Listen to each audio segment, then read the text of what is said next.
Good afternoon, everyone. Good afternoon. Great to see so many of you this afternoon. My name is Father John Teedy. I'm Vice President for Mission and Ministry here at Marquette, and it's my job to welcome you all here and to give us a little opening prayer. It's such a pleasure to host this event here in this Varsity Theater. So glad to see so many of you here today. Want to do a special thank you for all who have helped organize this event. I want to especially thank our Mission and Ministry office, but also our Rupe Center and Narrative 4 that helped put this together.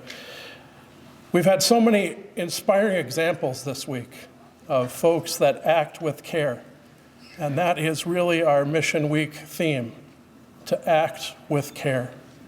Cura Personalis, which is at the heart of our Jesuit ethos.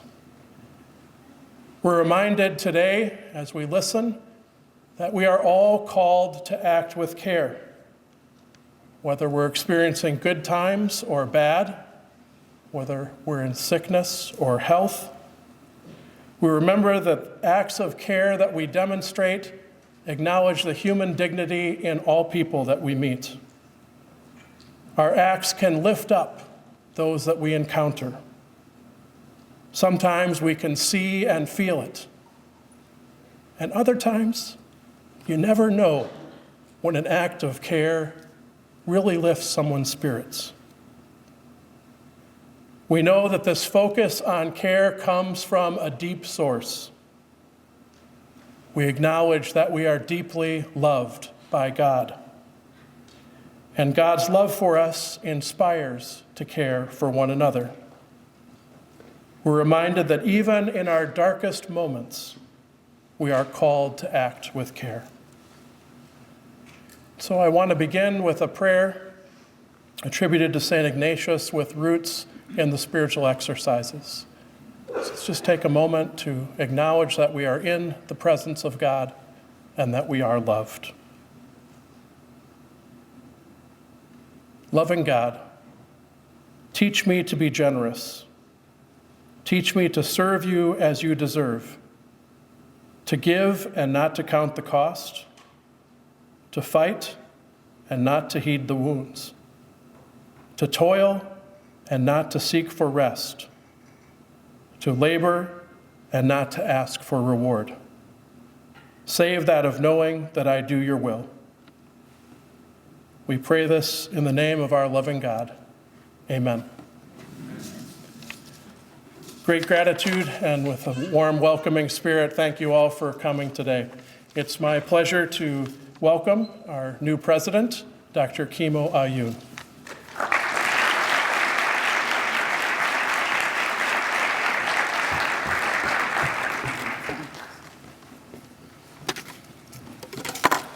So incredible to be here.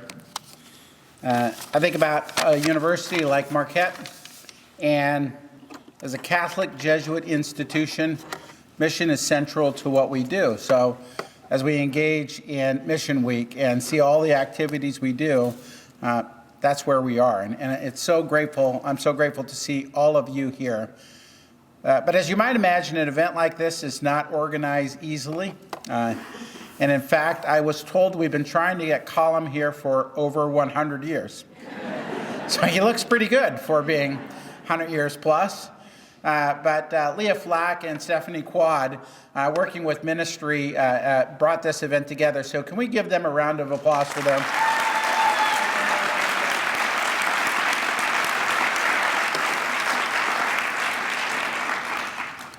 Colum was connected with us through Diane Foley in April of 24, so he's not a stranger to Marquette University. But through my brief conversation, he appreciates our students and the activity he's been having with them. And so we're so grateful to have you here and to be able to share your gift with all of us. I've also been told that he has an interesting thread that connects him and Diane Foley. But apparently I don't keep secrets very well, so they won't share what that interesting thread is. but I believe Mara is going to share that thread. But I will say is if you haven't heard this already, we're so grateful that Diane Foley will be our graduation speaker this year. We're excited to have her. So I really look forward to hearing all Colum has to share with us today, and again, extend my gratitude for you being here. But I'd like to introduce Mara McAndrews. She earned a bachelor's degree in English language literature from Marquette in 2022, and is currently a graduate student pursuing a master's degree in English. She's also active in N4 at MU. Please join me in welcoming Mara.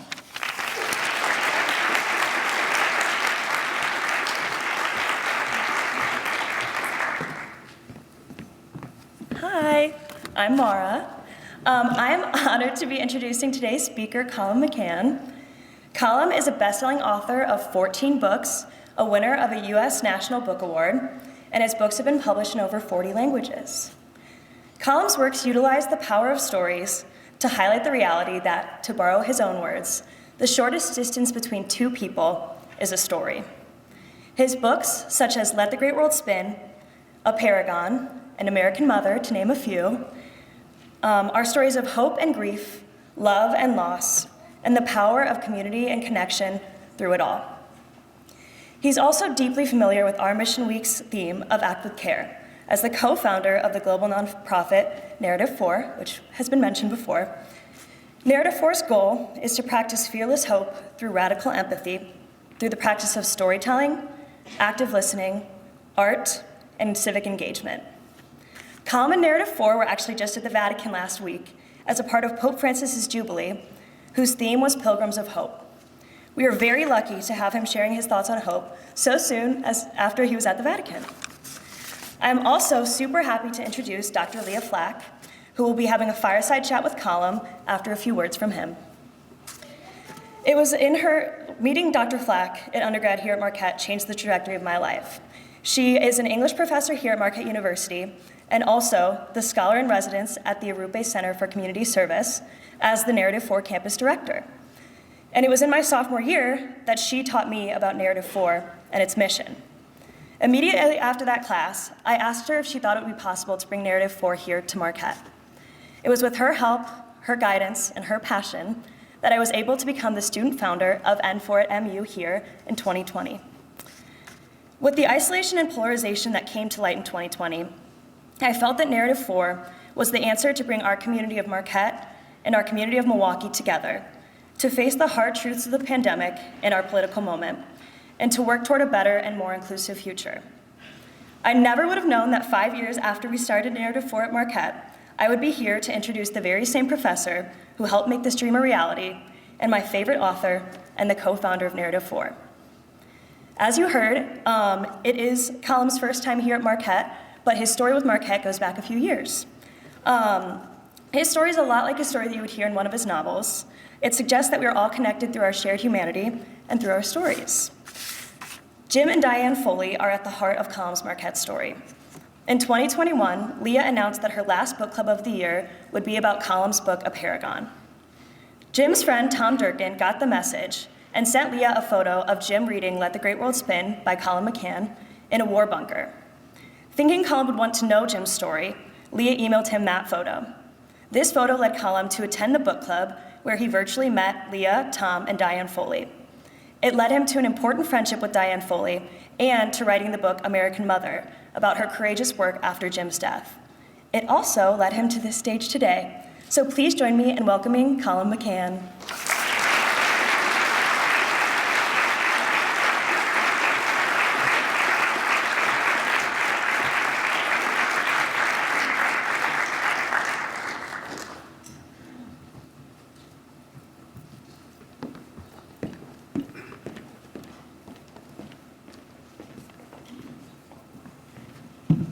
Hello. Thank you so much.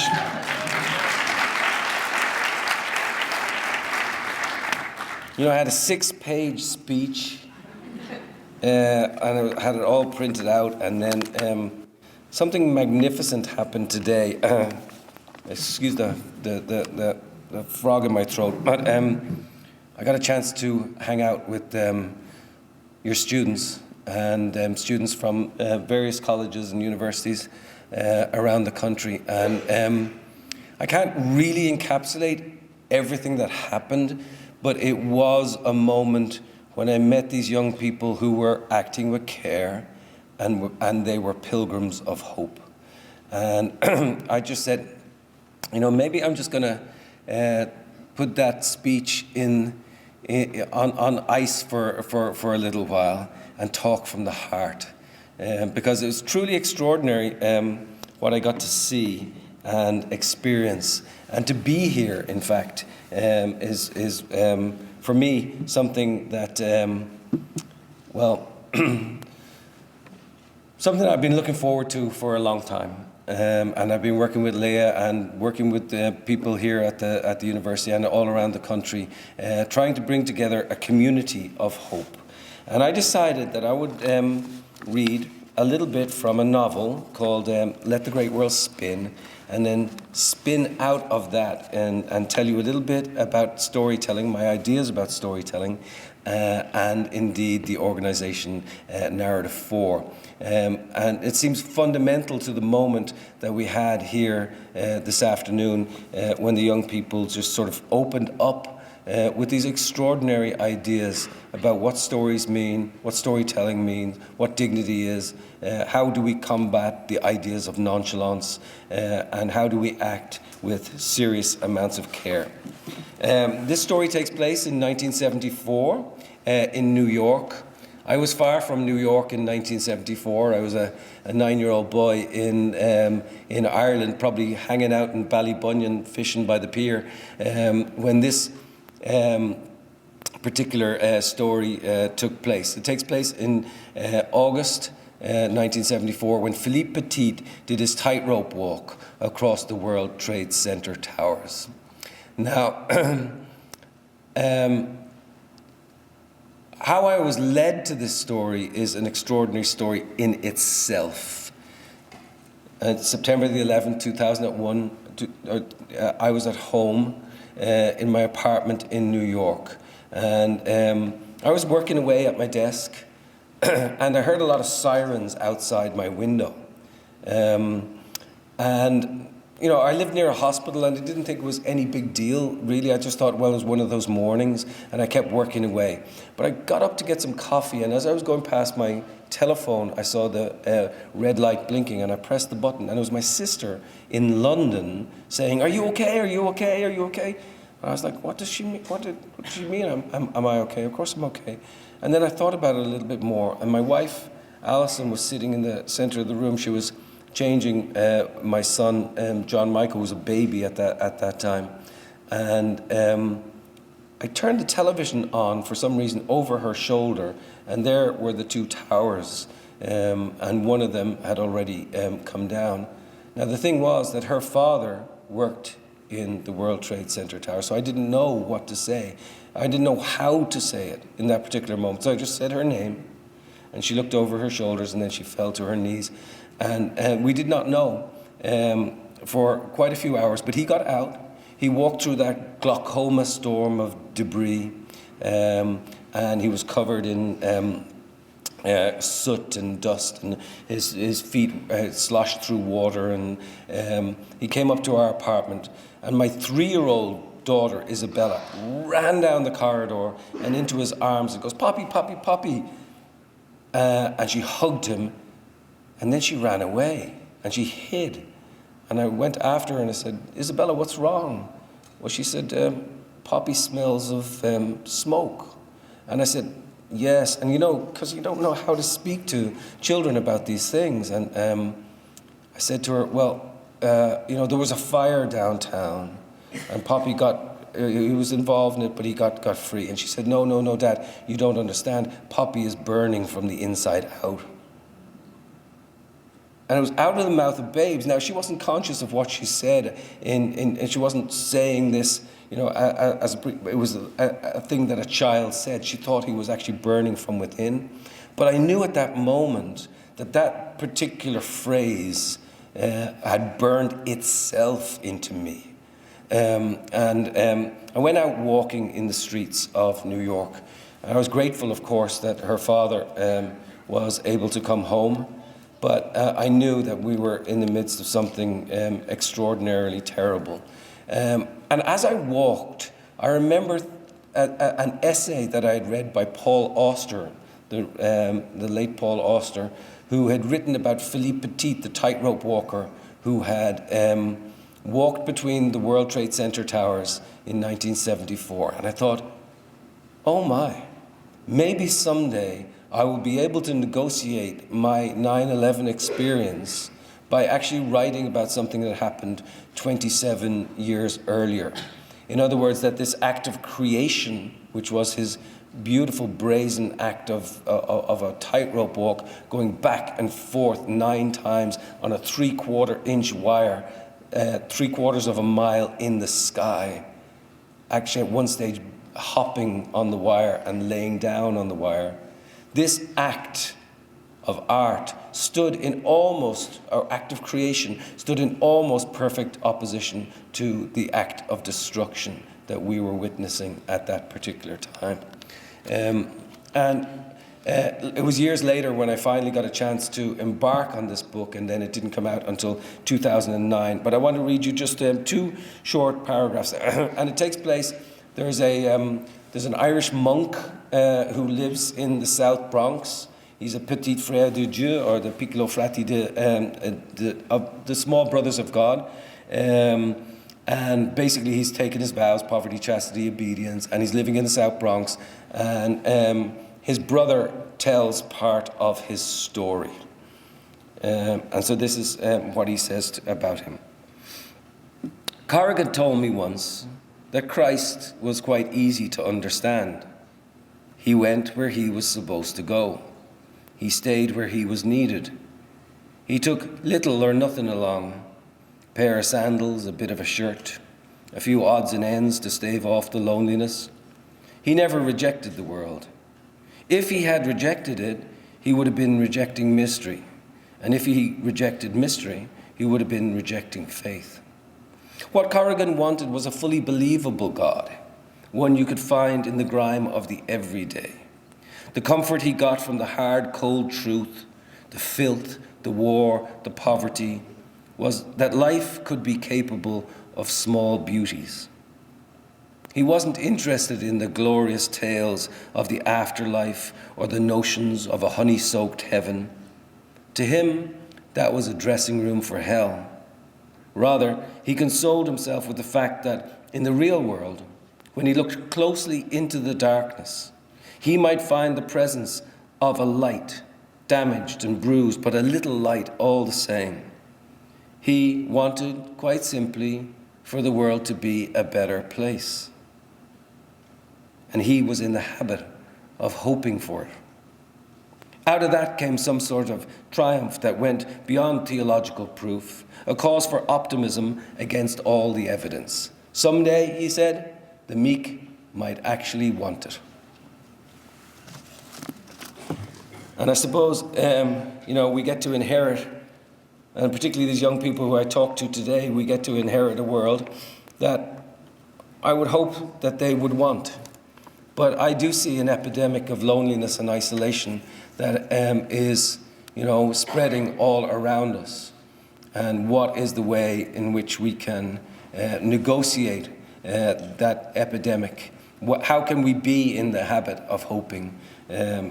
And there's a section later in the novel which takes place actually in 2006, post 9/11, when the daughter or the granddaughter of one of the characters in the South Bronx comes upon a photograph that it was taken on the day of the tightrope walk. Now, if anybody has the book with them in the audience, thankfully Claire did, there's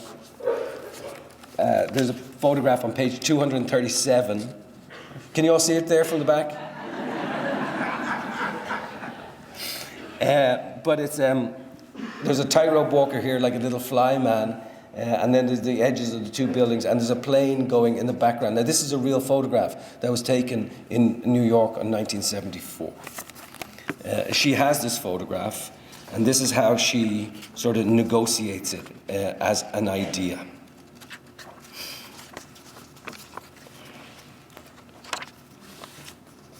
She often wonders what it is that holds that man so high in the air. What sort of ontological glue?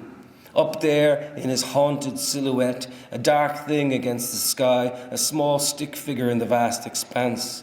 The plane on the horizon, the tiny thread of rope between the edges of the buildings, the bar in his hands, the great spread of space. The photo was taken on the exact same day her mother died. It was one of the reasons she was attracted to it in the first place. The sheer fact that such beauty could occur at the same time. She had found it, yellowing and torn, in a garage sale in San Francisco 4 years ago, at the bottom of a box of photographs. The world delivers its surprises. She bought it, got it framed, kept it with her as she went from hotel to hotel. A man high in the air, while a plane disappears, it seems, into the edge of the building. One small scrap of history meeting a larger one. As if the walking man were somehow anticipating what would come later. The intrusion of time and history. The collision point of our stories. We wait for the explosion, but it never occurs. The plane passes, the tightrope walker gets to the end of the wire, things don't fall apart. And it strikes her now as an enduring moment, the man alone against scale, still capable of myth in the face of all other evidence. And that's, I suppose, what we're talking about when we talk about hope, when we talk about storytelling, and we talk about healing in a broken world. Are we capable of myth in the face of all other evidence? Is it possible that in this broken world, that I do think is broken right now, I think it's more broken than I have ever seen it, certainly. Maybe it's more broken than any time in history. I can't really speak to that, but it certainly feels shattered, or shattering, in the process of shattering. And what happens when you have this thing in your hands that's either shattered or shattering? What can you do with it? How can you repair it? It seems to me that the great theme of our times, not only a literary theme, but a spiritual theme, will be the theme of repair. How do we get to repair one another? How do we get to repair ourselves? Well, for me, for a long time, I have thought that that healing, that medicine, comes in the ability to speak to one another, to understand one another, sometimes across the divides, sometimes in extraordinary situations where we must get to know one another. It comes in the act of storytelling. Not in the didactic notion of, I need to tell you what you should think, or I am going to prove to you that, x plus x equals 2x. I'm talking about personal storytelling, where the mystery comes together and the poetry comes together and creates a sort of potential medicine that we can have for one another. And before you all go woo-woo, or before I go woo-woo and say this is all sort of like, pie in the sky, let me tell you one thing that I truly believe. Stories can be dangerous. Stories can take away your house. Stories can take away your identity. Stories can take away your nation. But stories can also act as miracles too. I mean, even we go back to the parables and the way Jesus talked about using the parables to help us to understand and to heal. Stories are in the right hands. They can work miracles with one another. I know an Israeli man and a Palestinian man who I've written about in another novel called Apeirogon. Now, they both suffered terribly in separate incidents. The Israeli man lost his daughter, the Palestinian man lost his daughter in separate things that happened actually 10 years apart. But they came together, and now they travel the world, and they tell the story not only of themselves, but of their daughters too, in order to keep them alive in a certain way, but also to talk to people about the possibility of hope, even when it all seems to be gone. Now, post October 7th, I called them both, and they said to me, I was worried. I mean, what's going to happen now, Rami? What's going to happen now, Bassam? And they told me that I was not to worry whatsoever, because in many ways they just felt that their constant message had been strengthened. And they have said all the way along, we don't need to love each other. We don't even need to like one another, although we hope that we could. But we absolutely must understand one another. And we understand one another through stories and storytelling. People say the world is held together with atoms and molecules, and indeed it is, of course it is. But it is also held together with stories. This is how we meet each other. This is how we touch one another. This is where the young people today arrived after having gone through the Narrative 4 program. I'll explain a little bit to you about Narrative 4 and what it is that we try to do. Narrative 4 is a global organization. We're now in 42 countries where we bring young people together, primarily young people together, to step into one another's shoes and to tell stories, to tell one another's stories in the first person. What happens is an extraordinary act of, as Mara said, radical empathy. And we have found that it works in schools, it works in colleges, it works in places across the world where we get a chance to understand one another through the act of storytelling. This is essentially saying that we need to live in a world that is outside of ourselves. One of the things that I feel that is really dangerous right now, and as part of this epidemic of loneliness and isolation, is that we are diseased with certainty. We are all so certain, mea culpa, right? We're all so certain of ourselves. And come into the room if you look like me, come into the room if you vote like me, and come into the room if you sound like me. But otherwise, stay out. And this is problematic. We need to be inviting one another into the rooms to talk to one another if, in fact, this healing and this hope is going to be able to spread and to bring us back together, to bring this shattered mosaic together and to create something powerful that can come from it.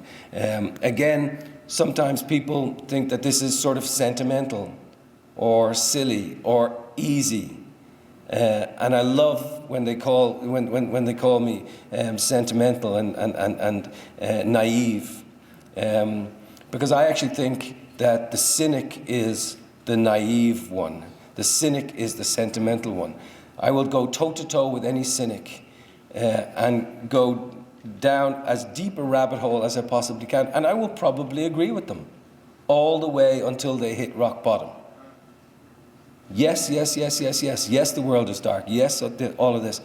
And then, and when they're finally exhausted, I will say, they will say to me, well, so if you agree with me, why are you not calling yourself a cynic? I'll say, because everything you say might be true, but the essential words are, so what? So what are you going to do about it? How are you going to vault away from that? How can you discover some light from what is going on? There's an Italian social scientist by the name of Gramsci, and Antonio Gramsci, who talks about being a pessimist of the intellect and an optimist of the will. In other words, the world is dark, the pessimist of the intellect, you know it, but being an optimist of the will, you're a person who desires to get away from that and to create things, to act with hope. It seems to me that this is what a university does, this is what a teacher does, and this is what we're learning with one another when we desire to meet one another through the stories that go across borders, that go across boundaries, that go across continents in extraordinary ways, and then also comes home, goes across streets, goes across dorm rooms. We need to know one another. We need to listen to one another. The value of stories come in telling them yes, but in listening to the stories of others and to listening to your own story being told back to you. It really is quite extraordinary. So that's why we're talking about storytelling, hope, and healing for a broken world.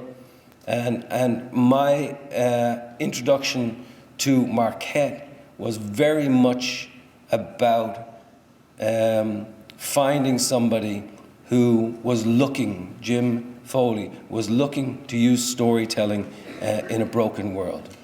And then he was killed. But his mother came along, and 7 years after he was killed, she went into a room, a Virginia courthouse, and she sat down for 2 days, in fact 3 days in total, with her son's killer.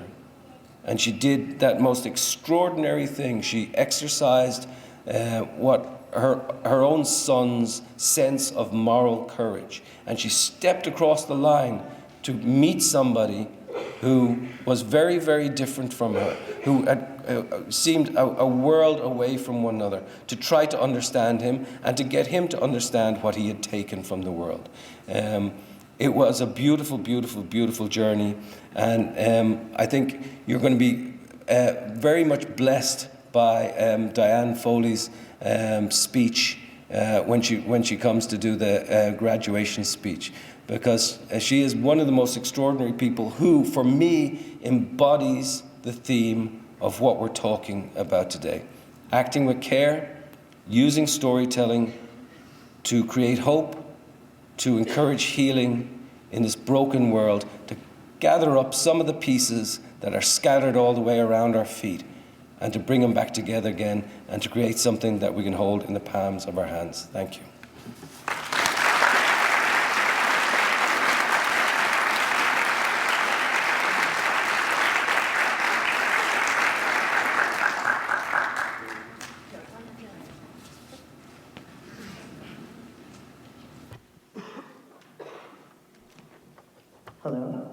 Hello. Sorry, I couldn't help it. Welcome. Thank you. It's a long time coming. I know, and I'm really, really, really extraordinarily happy to be here. I've been taking photos and all sorts of things, and I mean, this was, Marquette has been one of the places where I thought, like, well, maybe not bucket list 5 years ago, right? But on my literary journey in recent years, this has been the place where I wanted to come, hang out, meet the students, and see what you're doing here. Also, because I had envisioned it, and I'd watched Jim's moral courage speech, and also I do have a little bit of fondness for the Jesuits as well. So it's like, yeah. But I didn't go to a Jesuit school myself, so. But I went to school with the Christian Brothers in Dublin. So sorry about that. So you saved the best for last after going to the Vatican last week. That's it. Well, can I just tell you, I mean, the Vatican was amazing. I got a chance to do the Jubilee speech with Maria Ressa, the journalist from the Philippines.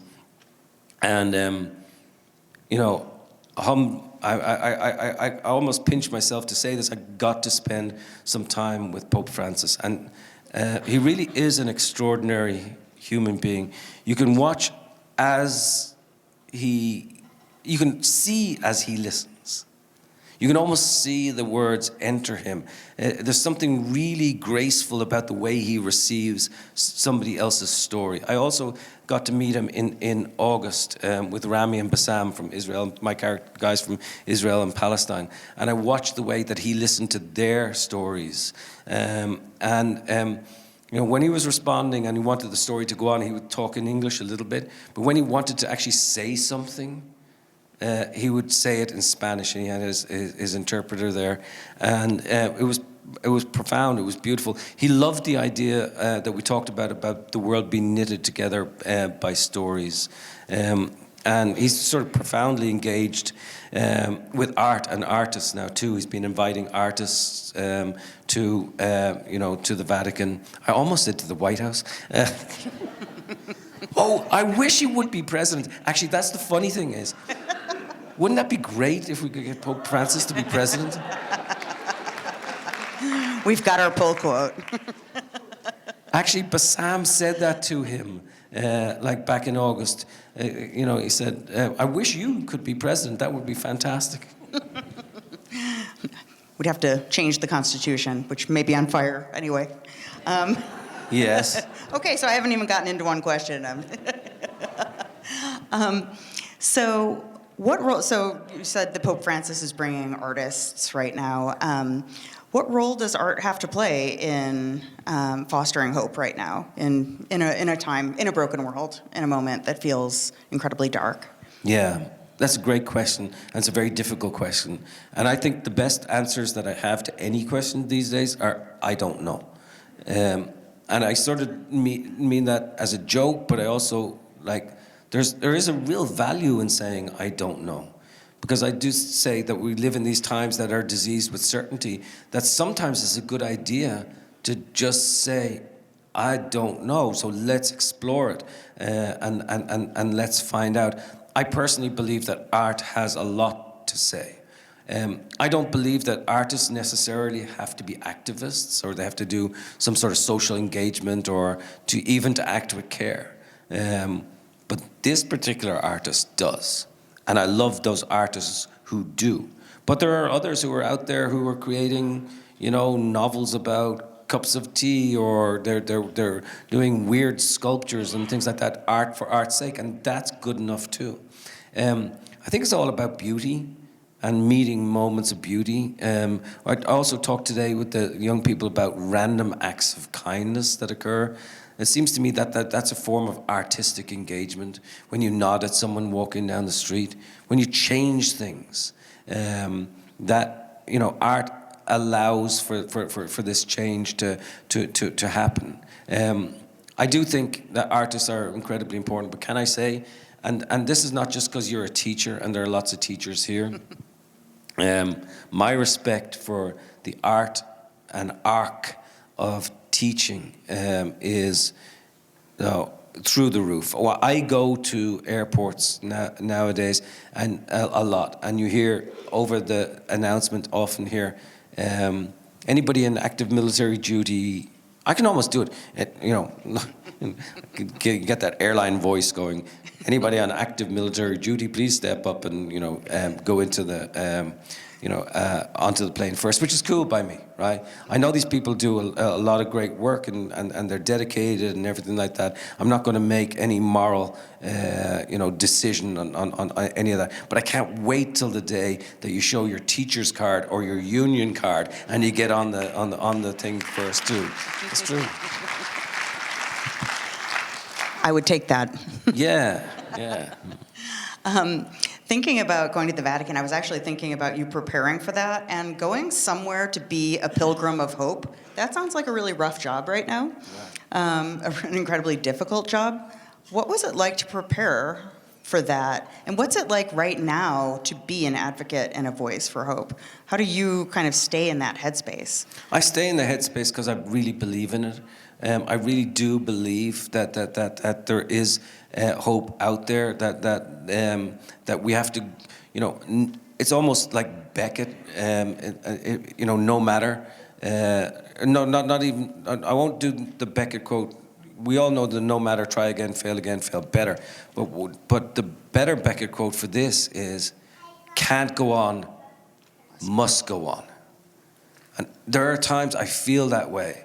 It's like I am doing sweet nothing, right? I am not having an effect whatsoever. My stories mean nothing. Narrative 4 means nothing. All of these things, but then this little breakout of hope comes, and then I have to believe in it. And Rami and Bassam talk about throwing a chink of light against the wall. They actually used the old Leonard Cohen song, there's a crack in everything. That's how the light breaks through. And that's the thing. What are you going to do? Are you going to just sit back and be the squinty-eyed cynic in the corner saying it's all doom and gloom? Or are you going to actually try and do something about it? So I was fired up to go to the Vatican. I was fired up that they asked me to talk about being a pilgrim of hope. Actually, the title of my speech was Pilgrimage of Repair. You know, there was a lot of doom and gloom even when we talked about it, and you know, the way information is handled and the way our big tech is dealing with information now, and what we have become. But there was also the sense that there are a lot of people out there, and let's not forget it, there are a lot of people in Milwaukee today who are doing things that don't necessarily get talked about because it's not sexy to put them on the news, right? And bad news, we all know this, bad news is much more easy to disperse than good news. Because for evil to occur, it happens once, but for goodness to occur, it has to happen over and over and over again. That's not really very interesting when it's happening every day. But when it happens one time, it's, and this is the way that we have to, you know, look at the world. And so is there cause for optimism? Absolutely, yes, there is, and I do find it in storytelling. I don't think we're ever going to heal everything. It's all going to be like, you know, the violins come out and all the guitars strike at midnight and suddenly everything is perfect. But I do believe that we must try to do it. Thanks. Thinking about, so your work has been categorized or characterized as having radical empathy. How did you discover that? I don't know. Okay, so now I see the game we're going to play. No, Where did that come from? I'm thinking about your early days as a writer. Honestly, early days, I think a lot of it came from the fact that I came to this country, tried to write a book at the age of 21, and then I took a bicycle across the United States for the next 2 years. And it was really fantastic because I got to listen to people, talk to people, and they told me stories. And I became a vessel, you know, I wasn't really conscious of it at the time, but I became a vessel for other people's stories. And that's what, you know, made me and encouraged me to go and listen to a lot of other people. It was kind of a reckless thing to do. I took off on a bicycle, you know. I gave up a job and all sorts of things. But it was an amazing journey. I met the best people, like poor people down in Mississippi, wealthy people up in Aspen, Colorado. I dug ditches in Idaho fighting fires. I bartended down in New Orleans. I met, you know, I worked with juvenile delinquents in Texas, and you know, fell in love, fell out of love. It was all sorts of things, and just kept going. And it was an amazing journey. So that was part of it. How long were you on this bike ride for? It was 8,000 miles, 12,000 kilometers, about a year and a half, maybe a year and 3/4. Sleeping out every night. That was the thing. I didn't pay for a hotel once. I got thrown in jail one night, but don't tell anyone. We won't tell anyone. I was overserved in the $1 Million Cowboy Bar in Wyoming. I was singing anti-Maggie Thatcher songs. They said, shut up. And that's where he found radical empathy. So we're here because of Jim Foley, really, through a kind of, you know, thread of miracles that happened. So thinking about now that we're almost a year after the publication of American Mother, came out in paperback, right, yesterday? Just yesterday, yeah. So. Yeah, thank you. What are you carrying forward with you from his story and from your work with Diane? I fell in love with him. I never met him. I mean, I fell in love with him as a brother. He sits on my shoulder still, and he whispers in my ear. He suggests to me that death takes away a lot of things, but it can't take away your story. And Jim Foley is still very much alive. And in fact, in certain ways, he might come back and say, I'm even more alive now than I was then. He is that sort of person. the humility that he brought to the world, the humility that he brought to his job. He was also a bit of he also had a bit of craziness to him that I liked and admired. And listening to Tom Durkin tell some of his stories was always wonderful. But here's the other thing, that his mother decided not to be beaten down by the fact that her son was taken from this world, and not just tell his story, but to help other people. So she has gone forth and she has done this incredible thing by changing the relationship that the United States has to our idea of hostages and hostage taking. She has completely revamped the landscape of how we think about that. And as a woman who was in her 70s and now, to do that, and she said, I'm an ordinary person, I'm a nurse practitioner. She became so important to me. I mean, on a little note of sadness, and hopefully those of you who pray, you'll get a chance to say a prayer for Diane and her family tonight, because her own mother just passed away early this morning at the age of 99. It was expected, but I kind of think of her influence entering the air. I also think of the way Jim used to he used to talk about his grandmother quite a lot. So there's a little bit of poignancy. It's sort of piquant right now for me. But Jim brought us together. But Jim brings so many people together.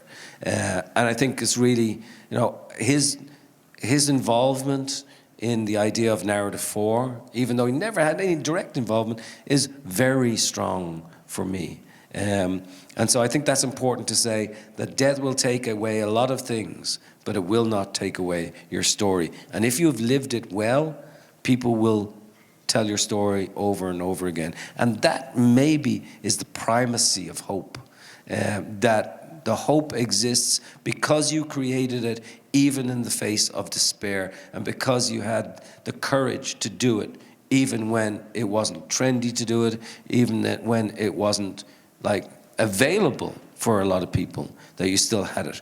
And that's how your story gets remembered. That's beautiful, thank you.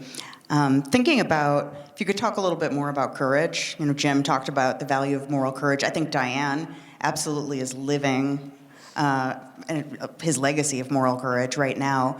Why is moral courage really important right now? I think moral courage has always been important. But for now, I think there are a lot of people, myself included, who are scared to stand up there and to say something. I even see, I'm not just talking about the American political scene, I'm talking about stuff that's going on in Europe, stuff that's going on in the Middle East. I don't want to get specific about any of this sort of stuff. I do want to say that it is important for people to stand up and not to shout out necessarily, but maybe to walk across town and maybe to cross the street and shake hands with a person that you didn't do before, and maybe go down and check on a neighbor, and maybe all these small little acts of random kindness become acts of moral courage too. So we think of moral courage as sort of a big speaking out that you have to, and sometimes that becomes oppressive for us.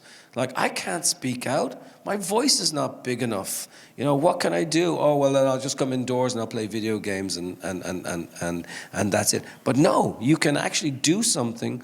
The tiny becomes epic and the local becomes universal. And I like this notion that no matter what it is that you do, it has a knock-on effect that eventually has power. That it's not a new idea. We've been talking about it for centuries. But love your neighbor. Be kind to people. It's, the proper scripture actually really could probably all be written on a 3x5 card. And you could carry it around with you. There it is. Yeah, there it is. I have it. So thinking about, more specifically about the kind of the challenges we're experiencing right now in a post-truth moment, when we are all facing this kind of acceleration of information that's overwhelming, right? Everything is mediated by technology while we're kind of in isolation. And I think about the role of art. What can we do to hang on to the truth when there's so much noise right now? Well, first of all, we got to discover what the truth is. If we're living in a post-truth moment, what does that mean? Does that mean the truth has never existed at any particular stage, or did it exist at some stage, and now we've sort of morphed our human, characteristics to somehow be post and beyond it? I don't think so. It's the way we're thinking about things, and the way we're talking about things, and the way we're thinking about people. And fundamentally, it comes down to people. A lot of us want to blame the machine. Don't blame the machine. Blame our relationship to the machine. Blame some of the people who are manipulating us to go into the machine with this making those squirts of dopamine to come in. But let's also look at ourselves, and we are, yes, living in the exponential age. Things are getting faster and faster and faster and faster and faster. How is it that we can look at truth and post-truth and facts and all of these things? Look, I said it in a class earlier this morning, that one of the things about facts is that they are potentially mercenary things. You can take a fact, and no matter what side of the political divide, you can take the exact same fact and you can ship it off and have it do its work for you, have it do its war for you in whatever territory you want it to go. So we're kind of in a post-fact era rather than a post-truth era. But what is the truth? What is it when we're talking about when we talk about truth? Now, Faulkner, when he talked about literature, said it should be about love and pride and pity and beauty and sacrifice and compassion. I think that's more or less what he said. Now, you can't put a fact around the notion of compassion or pride or pity or love. This is the one that most people get. If anybody's able to stick their hand up in the audience there and tell me a fact about love, apart from the fact that you love your wife or you love whatever, that might be a fact. But I mean, a fact around the notion of love. It's ineffable, right? It's hard to understand. It's mysterious. And that's part of its beauty. And so maybe the ineffable things and the embrace of the ineffable things will be where the facts of and our goodness can sort of re-emerge in certain ways. And that comes in embracing art, and it comes in embracing mystery, but it also comes in storytelling and getting to know one another. So I do think that the contemporary facts of human existence are actually the things that we can't put facts around. I know it sounds sort of contradictory. The other thing that I said to the students today is that I love Whitman, and that Whitman says, do I contradict myself? Very well then, I contradict myself. I am large, I contain multitudes. We all have multitudes. Yeah, learning to contain the multitudes, right? And to accept those of others seems to be part of it. That's right. As you think about, I just have a couple of questions left before we'll open it up to everyone. I think we could talk all evening. We really could. Can I just say have thank you, by the way, for doing this, and thank you for engaging with Narrative 4, and thank It's my pleasure. I meet all these students and they talk about how they were changed by being in Leah's classes, and I think that's kind of amazing, and it goes back to the whole teacher thing. So yes, you should get on the plane first. Except I like getting on last, but that's okay. No, I'm part of a community of first. excellent teachers on this campus. I'm really lucky in that way. Thinking about Narrative 4, so Narrative 4 has done incredible work. I am such a fan of it here at Marquette, seeing what it's done for our students. What are you excited about for Narrative 4 next? You know what? I used to, my co-founder, Lisa Consiglio, is here, you know, she told me at one stage, I said, what's your dream for Narrative 4? And she said, I want to be in every school in the world. And I sort of laughed. Yeah, I did. I said, oh, come on, that's crazy. But the more I think about it, the more I think that she's correct. I would love for it to be in every school in the world. Look, when we bring it into schools in the South Bronx and in Eastern Kentucky, it changed the whole way that the school taught and the kids, the young people thought about themselves, and the teachers too. It was really, really, really extraordinary. We're now in 50% of schools in Ireland, for instance. We find that it works, and we keep moving and moving.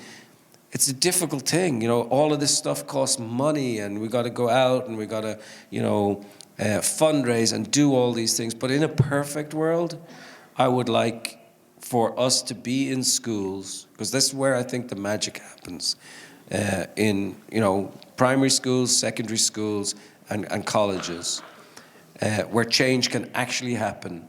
And I would love for it to be in each and every one, so that we could talk to one another. Because guess what? We're really freaking scared of one another right now. And the bishop, what was her name when she talked to Donald Trump? She was right. We are scared. Have mercy. That was nice. That was a beautiful thing to say. It was such a deeply Christian thing to say. We are scared. Please have mercy. And that's what we say when we talk across the divides. That it was not I don't think that was a partisan statement whatsoever. I thought it was a brave, bold statement. My last question, will you introduce me to Bono? Who's Bono? To be continued. Okay, we have some time for... Yes is the answer. Okay, so that's on record. It's being a filmed. beautiful day. We have time for some questions. If anybody would have, we have a microphone here. And there's a stampede up to the microphone. Claire. Hi. I think day to day, thinking about reaching out and speaking on things that matter to you, like you said, can be really scary. And the whole time you were speaking, I was wondering about how much scarier that could be for an artist at your scale. And I was just wondering if you had any advice on trusting that people will misinterpret your meaning and that that's okay, and not letting that get in the way of you saying something. Because I think I'm so careful about what words I choose that I don't say any sometimes, and just any advice on how to be better about that. Yeah, it's a great question. Thank you. I think we're all throbbing with fear in so many ways, and I think this fear is becoming more and more pervasive. The artist, has to work out of a reckless inner need. But there's all these different fears that you have. Will I say the wrong thing? If I say the wrong thing once, it becomes forever in certain people's minds, and then you get cancelled, and all of these sort of things that are going on. And how can you deal with all of that? I wish I had a good answer, except that you just got to go with your heart, and it's all visceral. And you try to tell the best story that you possibly can, and you try to tell the best story for the times that are actually in it, and you have to trust your reader. You've something to say, but really nothing ever gets finished until the reader herself or himself actually finishes it. They're the ones who bring these texts out into the world. The reason these texts get stronger is because they get read and people talk about them. So I never actually really truly finish anything. I feel like other people finish them for me. You have to trust them. And yeah, there's a lot of fear out there, but for all you young artists, put your heart out there, put it down on paper, and don't be terrified by the blank page. There's something to say. Have some rage as well, So have some righteous rage. Any other questions?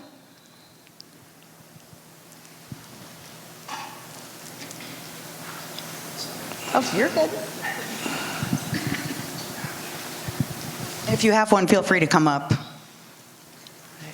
I hate microphones, first off, but my question is, I listened to the Audible book version, and it's stupendous. In fact, if you're gonna read it again, I'd listen to it because it's like way more impactful.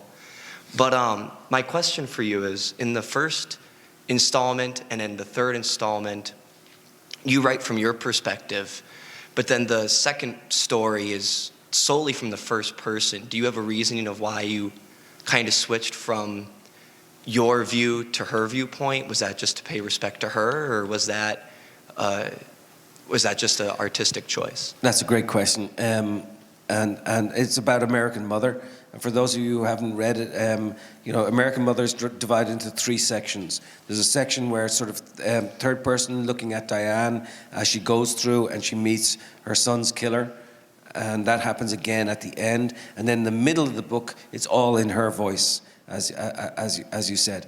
Look, Samuel Beckett, we're going at Beckett a lot today. Samuel Beckett said, it's the job of the artist now to find a form that accommodates the mess.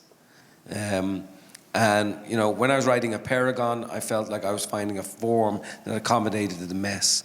When I walked into that room with Diane Foley, and Alexander Cody was across the room, sitting there with the shackles on his ankles in his prison jumpsuit, I knew immediately I had the form.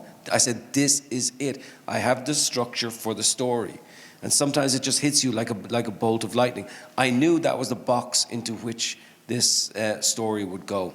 But I also knew that within that story, there are so many other stories. And within time, it's like time, ticking inside time, there is another time. The time that was and the time that is, right? And so I knew that within that story then, you'd flash back to Jim, and you'd flash back to Diane. And so then it just seemed obvious to me, because it was Diane's story, and she wanted to tell her story. The most amazing thing was that she, I wanted to tell her story. I wrote her a letter years and years ago, before I actually met her through through Marquette, through you guys. And then I saw a thing in the New York Times that Diane Foley had signed a contract to tell her own memoir, and I said, okay, leave well enough alone. She's going to be able to tell it herself. When I finally got a chance to talk to her through you, she told me, oh, I was never able to tell my story. And that's why I said I would go up to her and talk to her, because I kind of think of myself a little bit as a story whisperer, like a horse whisperer. I can tell people how to tell their stories. I can get it. But then when I was up there, that's when she told me about how she was going to go meet her son's killer and all that stuff. And so it just seemed absolutely right to be able to use the 2 forms, the third person form and the first person form. But I had to get into her voice. And we didn't have any arguments about it, but we did have a few discussions. And she did think that sometimes I was being a little bit, quote unquote, creative. Now, Colum, I know you're a fiction writer, no? But we had some back and forths and so on. But I'm really proud of the book, and thank you so much for saying that about the audio book too. It's weird how the audio book works. One final quick story. Like when I did a book called Let the Great World Spin, which I read from tonight, I wanted to do the voice of the Irish character who was in it, right? And I'd never read an audio book before, but I called up the publishers and said, hi, I want to do the Irish character there. And there's like 12 or 13 different characters. Can I do it? And they said, well, let's talk to the audio people. I talked to the audio people. They said, oh. And I'm like, what do you mean, oh? I wrote the book. And they said, look, normally we have actors do this, professionals do this. I said, I'm Irish, I'm a ham, I can do it. They said, okay, come down and do an audition. So I went down to 14th Street. I said, I have to audition for my own book. I went down to 14th Street, went into a little booth. For an hour and a half, I read. And guess what? I didn't get the job. But now I insist on doing my own readings now at this stage. But, that's part of it. I like actually doing audiobooks. And,